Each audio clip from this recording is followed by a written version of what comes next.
Good evening. I'm Judy Woodruff. On the NewsHour tonight, a deadly weekend in America. Two devastating mass shootings separated by less than a single day claim over 30 lives in El Paso, Texas and Dayton, Ohio. Then we devote the entire program to gun violence in America, from calls for sensible legislation to labeling white nationalism as domestic terrorism. In one voice, our nation must condemn racism, bigotry, and white supremacy. These sinister ideologies must be defeated. Hate has no place in America. Plus, breaking down the political fallout of this weekend shootings, President Trump's response, and the effect guns and terror in America may have on the fight for the Democratic nomination. All that and more on tonight's PBS NewsHour.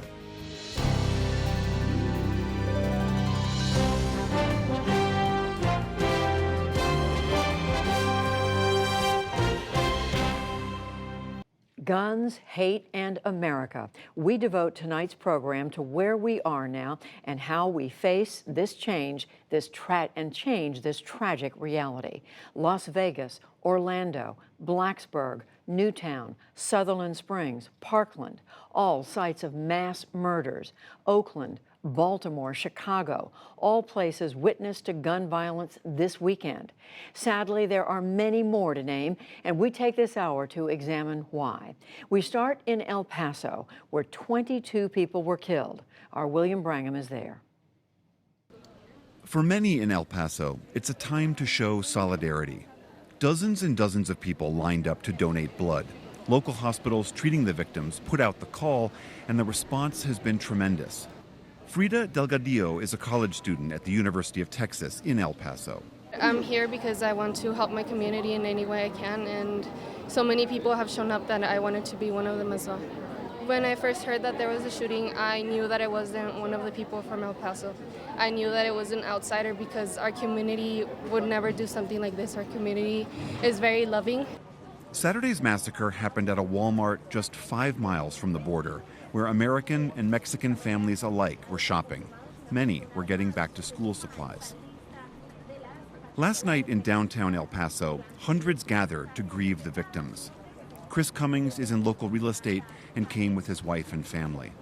I think the only way to heal is to sort of bind with your community and let everyone know that that El Paso is not the type of place where this occurs. This was somebody from outside of our community, and so we have to show our strength. Police believe the 21-year-old suspect, originally from the Dallas area, wrote a racist manifesto that he posted online just minutes before he entered the Walmart. He called his rampage, quote, a response to the Hispanic invasion of Texas. At least 7 of the dead were Mexican nationals, and some at last night's rally were still struggling that immigrants were the target. Mary McKay is a public school teacher in El Paso. Obviously, it hurts more when it's your own hometown where this happens, but I think it adds a whole other level of pain that this guy came to my home to kill us because of what color we are. You know, like he went out of his way just to kill us for being Hispanic. That's a lot to deal with. Like, it wasn't a random shooting. He wanted to kill brown people. The border city of El Paso is about 80% Latino, and it's been a hub for thousands of Central American migrants crossing the border to seek asylum in the U.S. President Trump has also made disparaging comments about the city and described these migrants as representing a kind of attack on the U.S. Democratic presidential candidate Beto O'Rourke represented the El Paso area in Congress. We have a president right now who traffics in this hatred, who incites this violence, who calls Mexican immigrants rapists and criminals, who calls asylum seekers animals and an infestation. Congresswoman Veronica Escobar, who was elected to O'Rourke's seat, said the shooting hurt a community that's already the target of the president's immigration crackdown. I think it's no coincidence that this has been ground zero for the president's zero tolerance policies, the return to Mexico policy. Hatred and bigotry and racism has been teeming below the surface, you know, for as long as America has been around. But now it's full-blown out in the open. And we have a real epidemic of hate in this country. And with the epidemic of gun violence, that makes for a very deadly combination. The tragedy is also distressing for locals who see an oftentimes ugly national debate over immigration being waged in a city that welcomes its diversity. I think that the passions of many people are being stirred, and I think that it is partisan, and it's wrong, and I'm just going to call it what it is. It's an evilness. We have to work together. I don't understand why we are allowing hatred to infiltrate our communities. In the end, beyond politics and policy, many simply want the world to know the horror of Saturday is not the city they call home. It is a very lovely place. We really chose El Paso to live here. We love the people, we love the city, we love the nature, everything. And we live here already over 20 years by choice. So people should come and see how the community is, how the place is. And then they will really also get a different idea about the border. And William joins me now. So William, we are getting a sense of how people are doing there. Tell us more about how this community is responding. Well, Judy, I think any community you go to after they've suffered a major tragedy like this, one of these mass shootings, every community across the country says we couldn't imagine it ever would have happened here. But especially in El Paso, which is a community that, when you think about the shooter saying he targeted this place because of immigrants, this is a community unlike I've ever seen anywhere else in the U.S. that so embraces their immigrant identity. I mean, you can see Mexico from where I'm standing right here. The constant flow of Mexicans and Americans back and forth over the border. One man here referred to it as one city, being Juarez and El Paso, that is divided into two countries. And that's really the sense you get here. Every single person we have talked to has said, we welcome immigrants here, we have immigrants in our families, we live on this side of the border, we live on that side of the border. And so that warm embrace of dual nationalities. I mean, you see, standing in a parking lot of a mall here, you see Mexican license plates all over the place. That kind of a community, when you suddenly have violence visited upon it because of immigration, is especially jarring. So the argument, William, that the rhetoric about immigration contributed to this, do people there believe that? Some people say that and some people don't. I mean, Frida Delgadillo, the young woman we met at the blood drive this morning, said no one is to blame for this shooting except the shooter himself. Nobody put a gun in his hands. Nobody told him to drive 900 miles down here or 600 miles down here to do what he did. But, she said, and this was a point we heard from a lot of people, it is undeniable that the rhetoric about immigrants, calling them rapists and murderers, talking about Central American migrants coming here as an invasion of the United States, she said, and many echoed this, that it's undeniable that that contributes to a feeling of fear and potential for violence. You mix that in with a young man who's been marinating in white supremacy online, what seems for months or maybe years, that's a recipe for disaster. And that it was. William Brangham reporting for us from El Paso. Thank you. So less than 24 hours after the carnage in El Paso, another tragedy. Our Yamiche Alcindor reports from Dayton, Ohio. 30 seconds, 9 shot dead, and a community reeling from yet another mass shooting. This time, the violence unfolded early Sunday in a busy nightlife district here in Dayton, Ohio. Police fatally shot the 24-year-old gunman soon after he opened fire with an automatic weapon. He was just steps away from entering a popular bar, Ned Pepper's, in the city's Oregon district. Anthony Reynolds had just left the bar when the shooting began. I know it's gunfire, so I'm looking around and I'm like, okay, what's going on? But then you hear right after that, it's just repeated like shots, like high-powered shot, boom, boom, boom, boom, boom, boom. So we just start really running. I'm grabbing my cousin, we running, and I just start yelling at the people in front of me, like that's a mass shooter. At one point, he was just 10 feet away from the shooter. The shooter's own sister is among the dead. The motive is still unclear. Dayton Mayor Nan Whaley said the quick response by the Dayton police prevented scores more from dying. I'm completely grateful for the Dayton Police Department. 6 police officers, 5 of whom have been on this force for only 3 years, ran toward the shooter heroically, not with the kind of weapon he had, but with the weapons that we've given to them to stop this, and they did that in 24 seconds. The shooter wore full body armor and carried a .223 caliber rifle with magazines holding nearly 250 rounds of ammunition. Hours later, police tape outlined the epicenter of the massacre. Yellow cones marked the 41 shell casings found in the area. A pile of mismatched shoes scattered the sidewalk, evidence of the rush to escape the scene. Also in the aftermath, shock, sadness, and calls for action. You don't expect that to hit you at home, but unfortunately it's become the reality of our world. Pam Brooks lives in a high-rise building in the Oregon District. From her window, she witnessed the chaos. She now feels moved to personally push for change. I've seen people tell you to get in touch with your congressman and that kind of thing, and I've never reached out to anyone representing me, but that has changed already. I sent off some emails and text messages this morning voicing my concerns and asking them to get back to their jobs and get some legislation in place so that other people don't have to go through this. Hallelujah.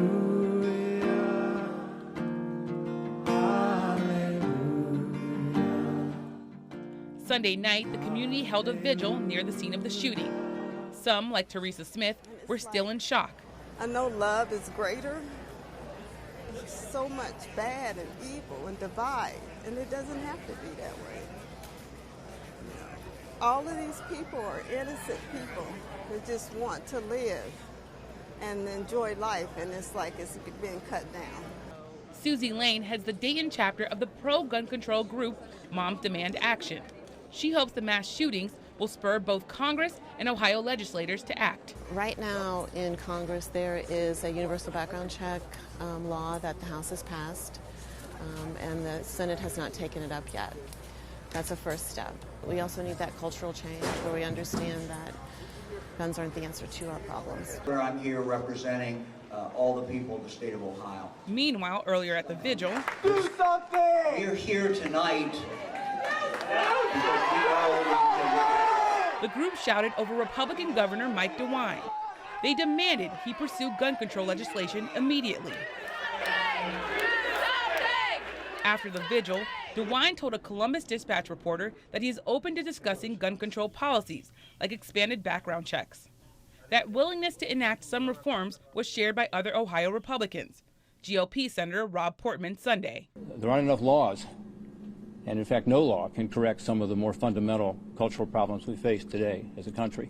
Reynolds, who witnessed the shooting, said he is hoping President Trump will himself seek change. So he has to change his tone from the top, because you're in a seat that is powerful, you're in a seat that means everything, it represents this country. So if you're not holding it up for everybody, then that's a problem. He added that all of the country's lawmakers must act to prevent these massacres. After these cameras cut off, we still forced to sit here and work with each other and figure it out, because these cameras ain't gonna be here forever and the light ain't gonna be on Dayton forever, because with the rules that we got in place, this gonna happen somewhere else real soon. Everyone I've talked to here in Dayton is just shocked that this took place in their hometown. Many fear that just around the corner, another mass shooting could unfold in another city, Judy. So, Yamiche, we heard Anthony Reynolds tell you he's concerned with President Trump's rhetoric. How much of that sort of frustration are you hearing from people on the ground there? Over and over again, I've been hearing from people that the president's rhetoric, as well as his inaction on gun reform, is part of the problem and part of the reason why they feel like these mass shootings continue to happen. People here in Dayton are juggling a lot. This is a city that has a booming and rising immigrant population. There's also largely white suburbs that are opposed to a lot of the city's pro-immigrant policies here. And then you have the city really dealing with a number of things that have really really hurt the city here. You have the city dealing with a KKK rally that stirred up a lot of emotions. You also have the city dealing with a string of tornadoes that hit it and caused a lot of damage in May. And then now you have this mass shooting. So there are people that are looking to the president to change his tone and really help with the healing in the city that's just dealing with so much. And Yamiche, you know about the challenges in that community. You were just there last week reporting on, talking to voters. How much hope do you pick up from people that maybe these two terrible shootings could lead to some change? People here definitely want to see change, but they don't feel as though there's going to be a lot of change. And that's mainly because people have been telling me after Newtown and after the shooting in Parkland, Florida, people thought there was going to be this big momentum and that Washington was going to pass all sorts of gun laws, and that just didn't happen. So now they're hopeful that lawmakers will at least hear their voices, but they're not sure whether or not they'll actually be able to really make real change. Yamiche Alcindor reporting for us tonight from Dayton, Ohio. Thank you, Yamiche. And now to the day's other news. Wall Street had its worst losses of the year after China's currency hit an 11-year low against the U.S. dollar. The move sparked new fears about the escalating trade war. The Dow Jones Industrial Average lost 767 points to close at 25,717. The Nasdaq fell 278 points, and the S&P 500 gave up 87. The Dow and the S&P were down about 3%. The Nasdaq lost 3.5%. Late today, the U.S. accused China of being a currency manipulator in violation of international agreements. New violence has broken out in Hong Kong after a general strike by pro-democracy forces disrupted commuter traffic. The protests lasted all day, with some throwing rocks and police firing tear gas to disperse the crowds. After nightfall, demonstrators set fires at police stations. The city's chief executive, Carrie Lam, urged restraint. Today, some citizens made their voices heard by participating in the strike action. No matter what kinds of requests you have, I hope all of you can express your voices in a peaceful manner. People may choose to strike, but should respect others' freedom of returning to work. Lam warned that Hong Kong is on the verge of what she called a very dangerous situation.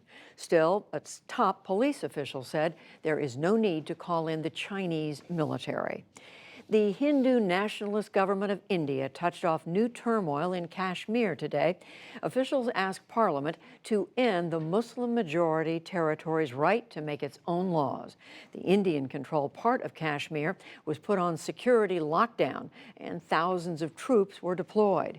In Pakistan, Muslim protesters turned out to denounce the decision, while Pakistani leaders warned that it will have serious effects on regional stability. The political crisis in Puerto Rico has deepened after the island's Senate filed suit to oust newly installed Pedro Pierluisi as governor. The suit says that he cannot legally hold the office because he was not properly confirmed. He also faces public opposition over legal work that he did for a financial control board that imposed austerity measures. Well, for us, it really symbolizes a coup. The people are asking for transparency. That hasn't happened at any moment. The people are not the same as before. What's happened is that the people of Puerto Rico have woken up. They've discovered the power they have and have said enough is enough. Pierluisi was named Puerto Rico's Secretary of State last week. He argues that that put him in line to succeed Ricardo Rosselló as governor when Rosselló resigned on Friday. The Puerto Rican Supreme Court will now consider the issue. A federal judge in New York sentenced a Florida man to 20 years in prison today for mailing pipe bombs to top Democrats and Trump critics. Cesar Sayoc had pled guilty in March to using weapons of mass destruction. The packages were sent before the midterm elections last fall. None of the bombs went off. And another Republican in the U.S. House of Representatives is retiring. Texas Congressman Kenny Marchant announced today that he won't run for re-election next year in his suburban Dallas district. He gave no reason for calling it quits after 8 terms. Marchant joins 9 other House Republicans who have decided not to run again. And two of America's largest newspaper chains have agreed to merge. Gatehouse Media is buying Gannett Company, which owns USA Today, among other dailies. The combined company will include more than 260 newspapers.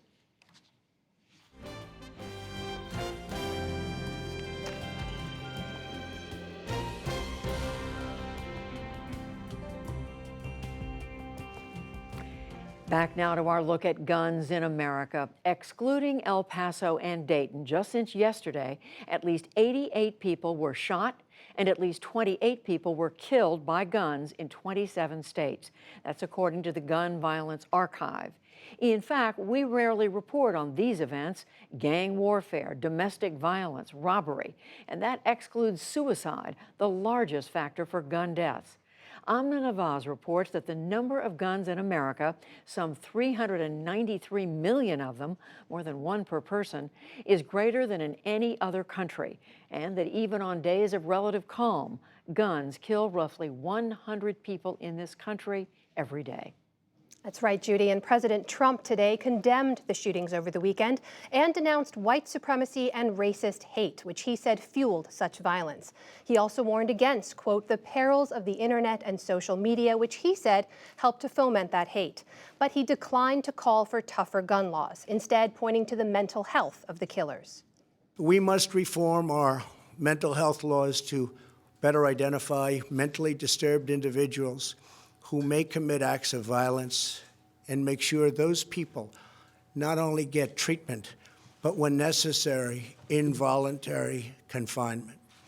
Mental illness and hatred pulls the trigger, not the gun.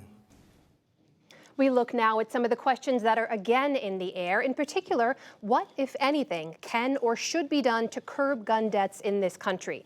We get two views. Shannon Watts is founder of Moms Demand Action, a grassroots organization she established in the days after the 2012 shooting at Sandy Hook Elementary School to strengthen U.S. gun laws.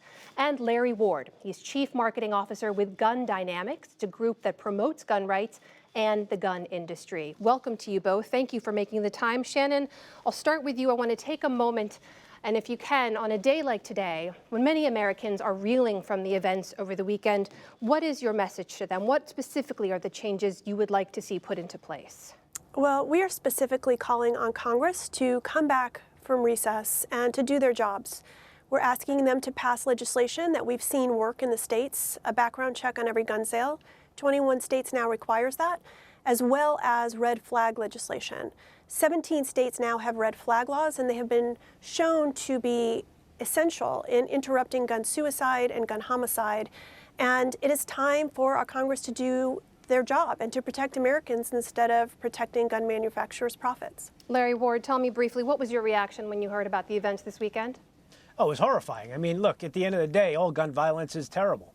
We're looking at, this thing that keeps happening over and over again. According to the Crime Prevention Research Center, 94% of these active shooter and mass shootings take place in gun-free zones. Shannon, what's your response to what you've just heard from Larry Ward? Well, first of all, it is not true that most mass shootings occur in so-called gun-free zones. Most mass shootings occur in private residences and involve domestic violence. Walmart was not a gun-free zone. Not only was it in an open carry state, open carry is allowed in Walmart, and there were even armed customers when the shooting happened. So that is a lot of NRA talking points, and it's been debunked over and over again. There are no background checks required on unlicensed sales in this country in 29 states. It's how so many criminals and minors get easy access to guns. And the idea that just because one law wouldn't have stopped one specific mass shooting, they shouldn't be passed is asinine.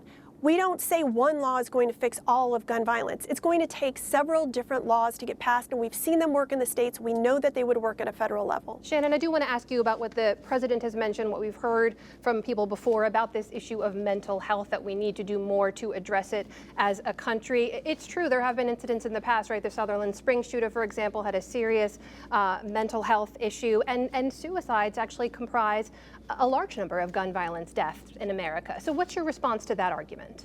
When you look at gun homicides, only about 5% of shooters show any sign of mental illness. We know that people who are mentally ill are much more likely to be victims of gun violence than perpetrators. This is an NRA talking point. It's the same thing they said after the Sandy Hook tragedy. They blamed video games and movies and mental illness, and data shows it's none of that. In America, we have a 25 times higher gun homicide rate because of easy access to guns, full stop. Larry Ward, the statistics do speak for themselves. We have a gun violence problem in America. What is it? You're a gun owner yourself. You're speaking on behalf of gun owners out there who comprise the minority of Americans. What safety regulations would you be willing to sign on to?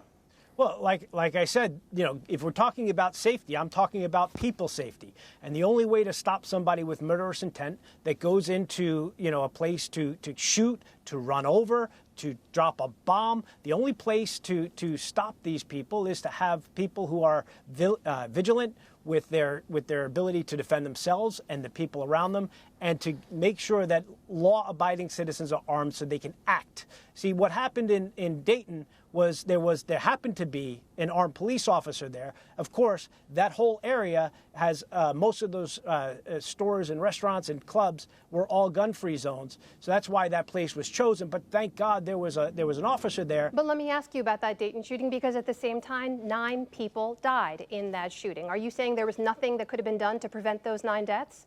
Well, there could have been things. I don't know the whole case. I mean, the whole case hasn't come out. We do, there was a whole lot made about blaming President Trump, and blaming, President Trump's policies and ideas on the border.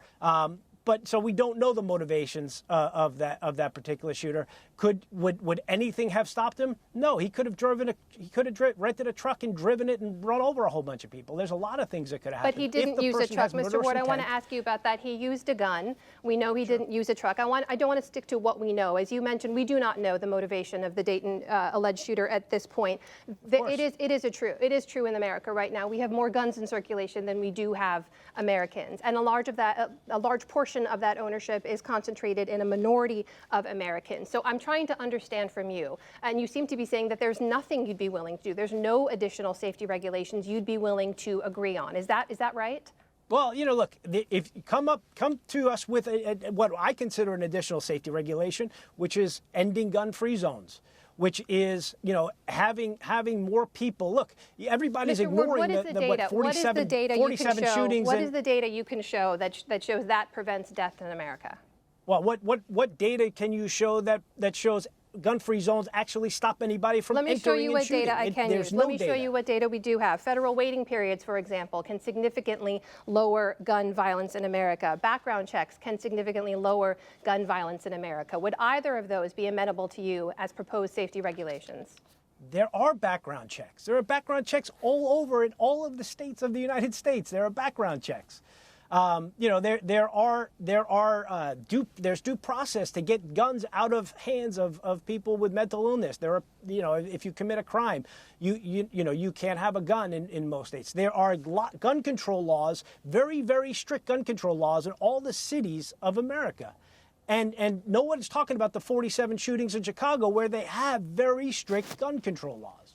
Shannon, I'd like to ask you, it has been 7 years since the mass shooting at Sandy Hook Elementary, which is the reason you began this work in the first place. A lot of people said back then, if the murder of 20 children, ages 6 and 7, could not bring people to actually change our gun laws in America, that nothing will. Do you see anything in the weekend's events that leads you to believe that now is the time for change?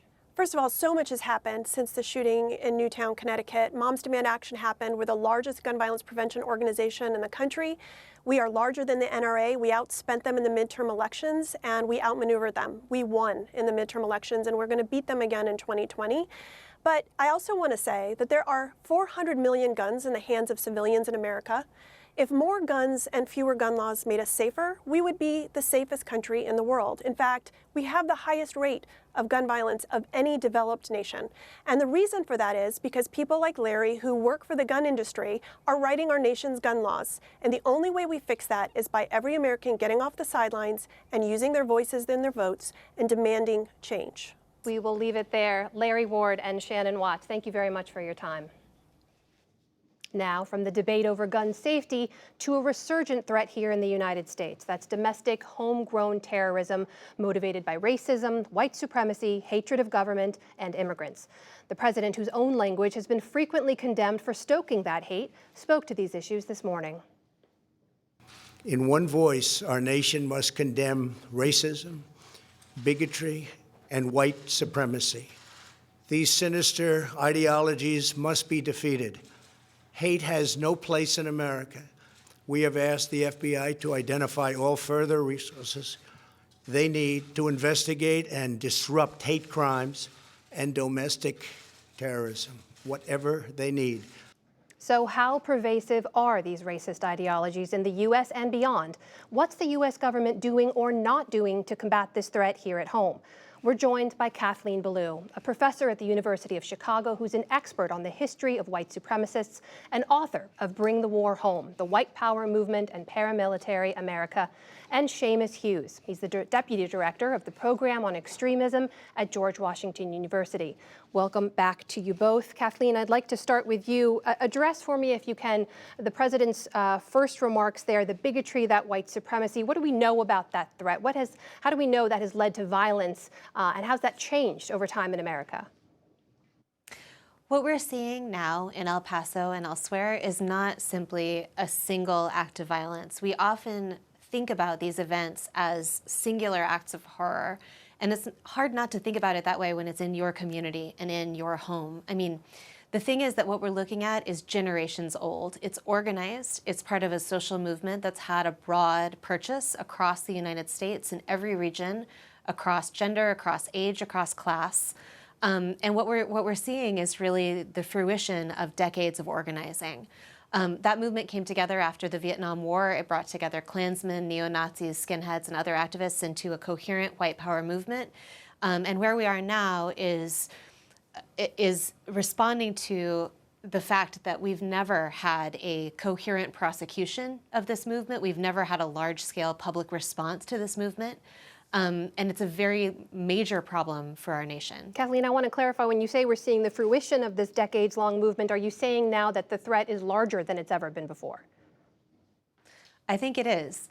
One thing that you can learn from looking at the archive of this movement, from the history of that earlier period, is that when these activists think about violence and acts of violence like the El Paso shooting or the Oklahoma City bombing or the attacks on synagogues, those acts are not meant to be the end point of this organizing. Those acts are meant to be political and ideological actions that bring other activists into the movement, that quote unquote awaken people into joining this groundswell. And Kathleen, I want to ask you, I do want to ask you. The end point is race war. I apologize for interrupting. I do want to ask you about some of that recruitment in a moment, but I want to make sure we bring in Seamus Hughes here to respond to the other part of what President Trump said, which was that he has asked federal authorities for what resources they need. What do we know about what federal resources are going to combat what Kathleen says is clearly a growing and larger threat than ever before? Well, we know that domestic terrorism has always been an afterthought when it comes to addressing these issues. It's always been underutilized, under-resourced. You have less FBI agents, less analysts that are looking at this issue. At the same time, you've got 1,000 active investigations when it comes to ISIS and 1,000 active investigations when it comes to domestic terrorism. I think it's time to take a hard look at where we're putting our resources. What would you say now about where the resources are going? Are they going where they should be? Not quite yet. And I think it's fair to say that they're woefully understaffed as it stands right now. We're going to need to focus this in a coherent way. We're also going to need to look at this as a movement around the country, right? You're not just talking about these one-off events. I agree with my colleague on this. This is an ideology that's pervasive. Kathleen, back to you on this, that idea that this is a movement in some way, and that a lot of this recruiting goes on online. I heard one former white supremacist talking about the internet as sort of a 24/7 hate buffet. Tell me a little bit about how this movement grows. You know, this is another area where what seems very new to us because of social media and because of the way that these attacks go viral in our current moment is actually a strategy that's been perfected in this movement over decades. This movement went online in 1983, 84, in kind of the pre-internet chat rooms called the Liberty Net. And on those chat rooms, they were exchanging not only hit lists and assassination targets and things like this, but also recipes, and they posted personal ads. In effect, they were doing social media before social media even existed for the rest of us. So the idea that that's new is erroneous. What is new is, of course, the scale permitted by these kinds of outlets and the way that technologies of communication and technologies of killing allow the body counts to go higher and higher and higher. Seamus, I want to ask you about how we approach this in a federal way to combat this threat. And I want to play for you a soundbite from FBI Director Christopher Wray. He was asked about that domestic threat by Illinois Democrat Dick Durbin in July. Take a listen to this. I think the greatest terrorist threat to the homeland is the homegrown violent extremist. I will say that we take domestic, foreign-inspired, which is jihadist-inspired violence. That does not mean, by any stretch of the imagination, that we don't take domestic terrorism, including hate crime committed on behalf of some kind of white supremacist ideology, extremely seriously. Seamus, the FBI director there, is distinguishing between Americans inspired by foreign terrorism and Americans inspired by domestic ideas, white supremacy, and so on. Do you agree with his assessment there that one is a bigger threat than the other? If you look at the numbers, they're generally on par when it comes to violence. Now, the difference is how we address it. When it comes to law enforcement, you have something called the Material Support to Terrorism Clause, which allows you to interject yourself as law enforcement in a much earlier process than you do for domestic terrorist groups. So there's less tools available for law enforcement. There's also less coordination going on at the federal level. Kathleen, the big question here, of course, is what is driving the growth of this movement? A lot of people, of course, have concentrated the conversation around some of the political rhetoric, some of it coming from President Trump himself. You have studied this movement for years and years. So tell me how you assess what's fueling this hatred right now. I think it might actually help to take a step back and think about what we're thinking about and what we call these groups and these ideologies. White supremacy is much bigger than what we're talking about when we think about an event like El Paso. White supremacy we could think about as undergirding enormous parts of our electoral politics, our legal system, our court system, and more. What we're talking about here is a small fringe movement that is attempting an overthrow of the United States through guerrilla violence in order to provoke and incite race war. I'm not overblowing this. This is what is in the writing. This is what people are trying to accomplish in these manifestos. When we think about a phrase like white nationalism, I think too many people still think about sort of just overzealous patriotism or whiteness within the United States or promoting whiteness within the United States. But the nation at the heart of white nationalism is not the United States. It's the Aryan nation. It's imagined as a transnational white polity that is fundamentally opposed to the interests of the United States. So no matter how much wink and nod is coming from the elected officials, and this is an area for serious concern, we still have to attend to this fringe violent movement that is interested in a much more radical future. A lot of work to be done, and hopefully more resources from our federal government as well. Kathleen Belew and Seamus Hughes, thanks to you both. Thank you. Thank you. And thank you, Amna. The weekend's tragedies and the calls since for policy changes have also become, for now, the dominant focus of the 2020 presidential campaign. By and large, the candidates put their focus squarely on the president. Here is some of what they had to say today. Today, I say to Donald Trump, stop your anti-immigrant rhetoric. Stop the hatred. Because that language, that hatred, that divisiveness creates a situation where certain people will do terrible things. Mr. President, it's long past time you stood up to it. Mr. President, it's long past time you addressed it for what it is. This is hatred, pure and simple, and it's being fueled by rhetoric that is so divisive, and it's causing people to die. What happened in El Paso and in so many of the other shootings across the country, it was fueled by hate. And no, Mr. President, as he said after Charlottesville, there are not two sides to an issue when the other side is the Ku Klux Klan and white nationalists. There is only one side.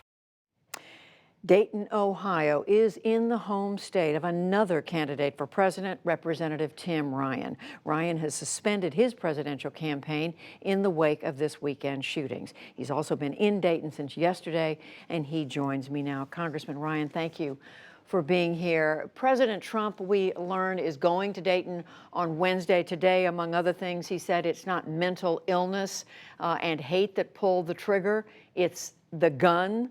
He said it's not the gun, rather it's mental illness and hate. How do you respond to that? I'm furious about the whole thing, to be quite frank. I think it is an insult to the victims, both here in Dayton and in El Paso, and all the victims that have died in scenarios like these across the United States over the past many years, because we know that 4 out of 5 of these crimes has nothing to do with mental illness, that the vast majority of people and families that are dealing with mental illness, those people are not violent in any way, shape, or form. And this whole idea about video games, well, of course, we don't want our kids playing them too long to distract, because we know many people in other countries who have mental illness and who have play video games. They don't have this rate of crime. The issue is the God-blessed gun and these weapons of war that are on the street slaughtering people in places like Dayton and El Paso. And if we don't close these loopholes and stop making these weapons of war, these crimes are not going to stop. Well, as you know, the House of Representatives passed legislation earlier this year, Democratic majority. It has not moved in the Senate. Are you hearing a clear message from voters in Ohio, in Dayton, about what they think should be done? We had a candlelight vigil last night, and I stayed here for 2 hours after. And for anybody who wants to help Dayton, they can go to the Dayton Foundation website and make a donation to help the victims. There's kids who lost their father, and so go to the Dayton Foundation website and send some money in to help these families. But I was here for 2 hours after, and I met more Republicans that were telling me to get something done, please, that this has gone too far. And so when you hear that coming from a Democratic town in a Democratic county in Southwest Ohio, you know that we're reaching the point in this country where people are fed up, and the NRA paid off politicians like Mitch McConnell and Donald Trump and others in Republican leadership are going to get steamrolled. Can it happen now, or does it take some more time? I'm not sure, but we're going to apply as much pressure as we possibly can on these politicians who are carrying water for the gun manufacturers and the NRA. It's got to stop, and I think we're building more and more Republican support, although you may not see it reflected in their political leadership. Well, I think we want to know if there's any single thing that can realistically happen. For example, the governor of Ohio has been pushing the so-called red flag laws that enable weapons, firearms to be taken away from people who may present a danger to the community. This is something, we haven't seen an appetite for nationally. Or do you think that tide is turning? We'll see about the red flag. Maybe, just maybe, God, we hope and pray that maybe there's a half a step we could take. But I will just be clear, that is very, very inadequate. That is saying that if you know somebody, if you think they may try to buy a gun, if, that maybe you can prevent it. And what we're saying is whoever goes to buy a gun, regardless of who they are, should get a background check. And that's the bill that's sitting at Mitch McConnell's doorstep right now, and it has the support of about 80% of the American people, over 70% of gun owners and hunters that also think that there should be a background check, and yet Mitch McConnell won't bring it up for a vote. Now, to me, that is an insult to these people here who have lost lives. I mean, these people had hopes and dreams, they had plans, they had vacations, they have kids, their kids had dads that they lost here. This is just gut-wrenching, and to think that people are being so inadequate in their response, and the president is the distractor-in-chief more than anything else, because he wants to get everybody off talking about some of these issues like gaming, as opposed to dealing with the real issue, which is the weapon of war that slaughtered people both in El Paso and here in Dayton. Congressman Tim Ryan with us tonight from Ohio, from Dayton. Thank you, Congressman. Now we hear from another Democratic presidential candidate. Bill de Blasio is mayor of New York City. He runs the largest police force in America. Mayor de Blasio, thank you for being here. Thank you very much, Judy. You do run a large city that has its own share and history of gun violence. Yep. How do you look on what has happened over this past weekend? I think it's a tragedy that does not have to be in America. I think this happened for a reason. It's the proliferation of weapons and the ease with which people can get them. And now it is this additional horrible reality of white supremacy growing in this country, this movement of white supremacy growing, aided and abetted by messages from the White House. We have to understand this wasn't the case 20 years ago. We've seen these mass shootings become more and more common, and on top of it now, more often, coming with a political agenda. We saw that with the Tree of Life Synagogue in Pittsburgh. We saw that in Poway, California, now El Paso. We have to understand something's changed, and I think we have to confront it two ways. One, Congress needs to come back and pass some common sense gun laws, background checks, the basics, a waiting period before you get a gun, get rid of assault weapons.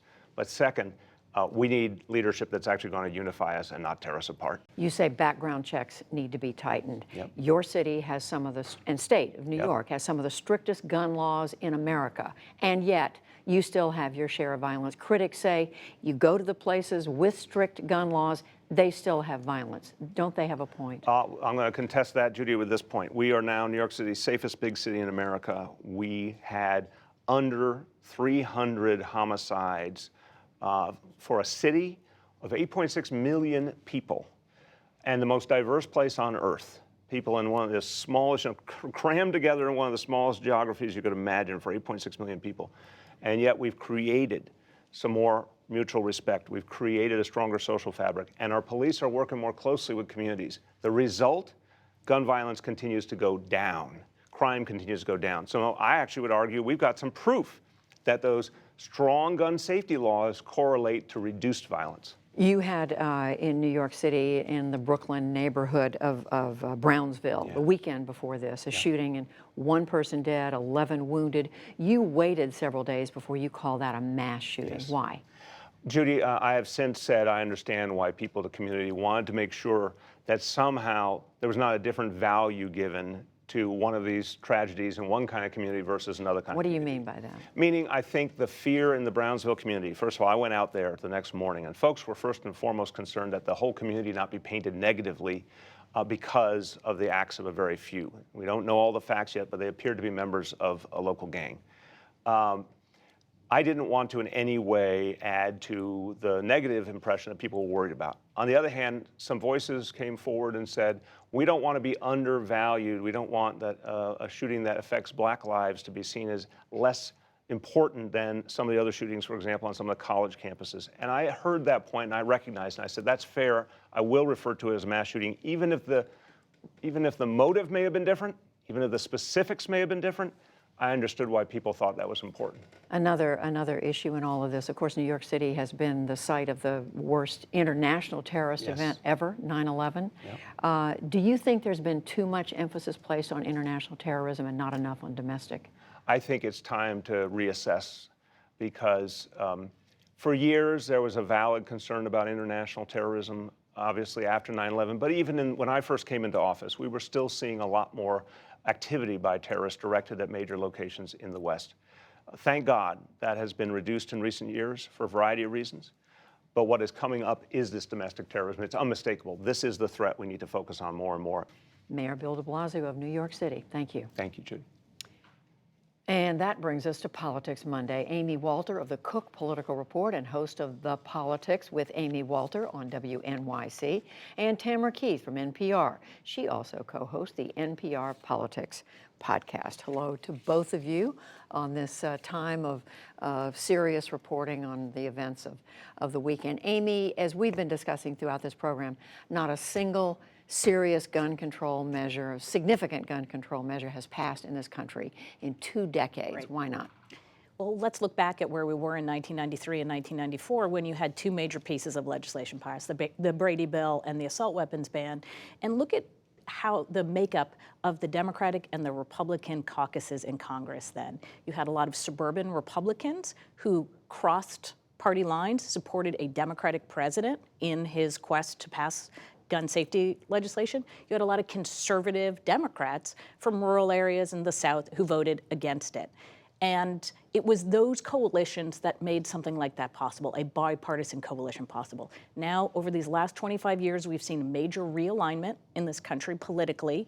There are very few Republicans left in suburban areas, in part because of the Republican position on guns. And there are very few Democrats left in rural small-town America, in part because of the National Democratic Party's position on guns. And so what we have now are Democrats and Republicans in Congress that are geographically just so similar, right? They don't represent a diversity of geography. And so what that means is votes on guns now are purely partisan. They are no longer about the issues on the geography. You don't have a diversity within the caucus, so you're not going to have diversity in the vote.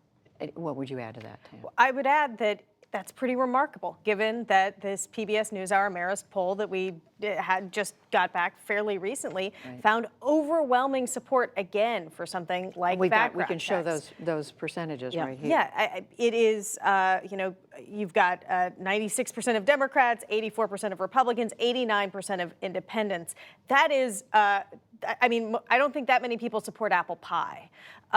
And yet, in terms of Congress, it simply has not been able to be done. The legislation that passed in the House this year was the first time the House has passed legislation dealing with gun control since the 1990s.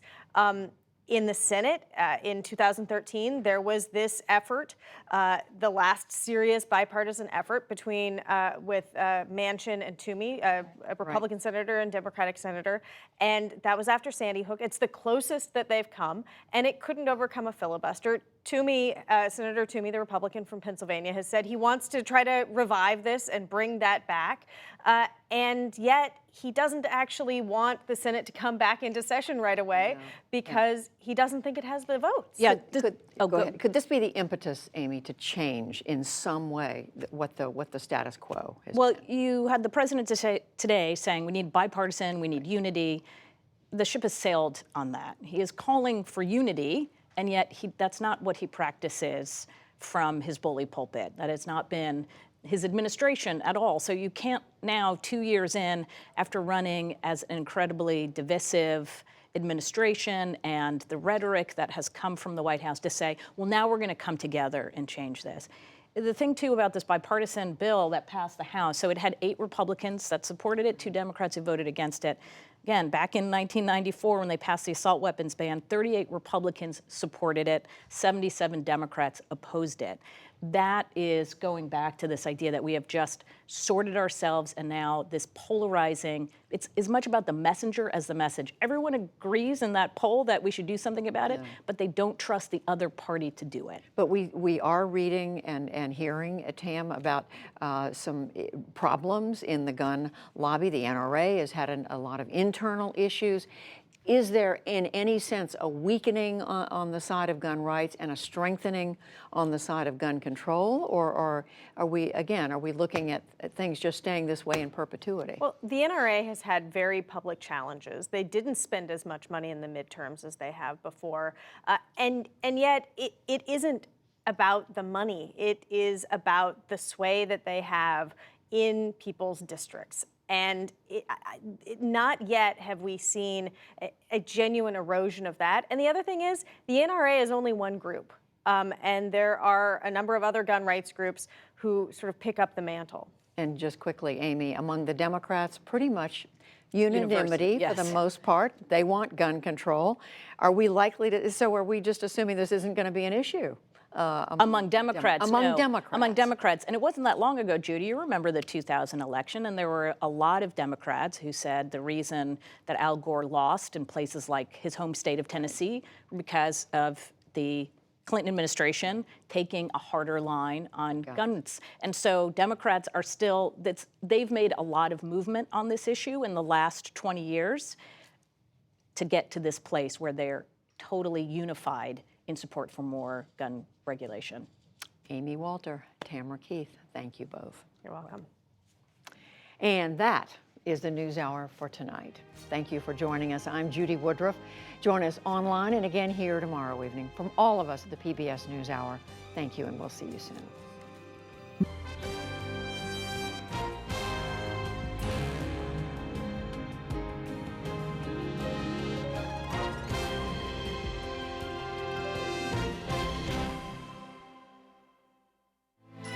You're watching PBS.